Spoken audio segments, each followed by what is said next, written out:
চিকেনগুলো ভালো করে ধুয়ে নিই। এবার চিকেনগুলো ধোয়া হয়ে গেলে ওর মধ্যে আমি শীতকালে যা যা সবজি আমাদের ভালো লাগে আমি সেগুলো অ্যাড করে দেবো। যেমন আমি এর মধ্যে দিয়েছি গাজর, আলু, সবুজ টমেটো, টার্নিপ, কড়াইশুঁটি। এর সাথে আমি এবার দিয়ে নেবো কতগুলো কাঁচা লঙ্কা, এগুলো চেরা, মানে আমি বেটে কাঁচা লঙ্কা দেবো না, আর রসুনের টুকরো।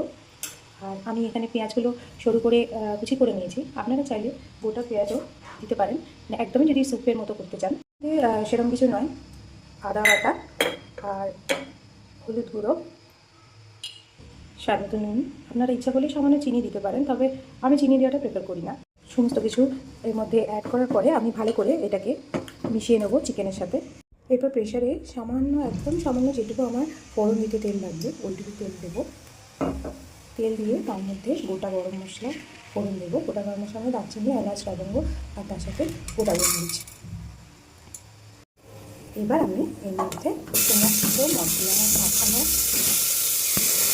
চিকেনটা দিয়ে সাথে এবার আমি গরম জল দিয়ে নেবো। খুব বেশি দেবো না, এখন অল্প করে দিচ্ছি। আমি 3টে হুইসেল দেওয়ার পরে আমি খুলে ধনেপাতা দিয়ে তার সাথে আর যদি লাগে তখন পরিমাণ মতো আমি একটু জল দেবো। পরে আমি প্রেশারটা খুলে নিয়ে তার মধ্যে ধনেপাতা দেবো আর তার সাথে একটু বাটা। চিকেনটা আরও একটু সেদ্ধ হবে, তাই জন্য আরও 2টো সিটি আমি দিয়ে নেবো এরপরে।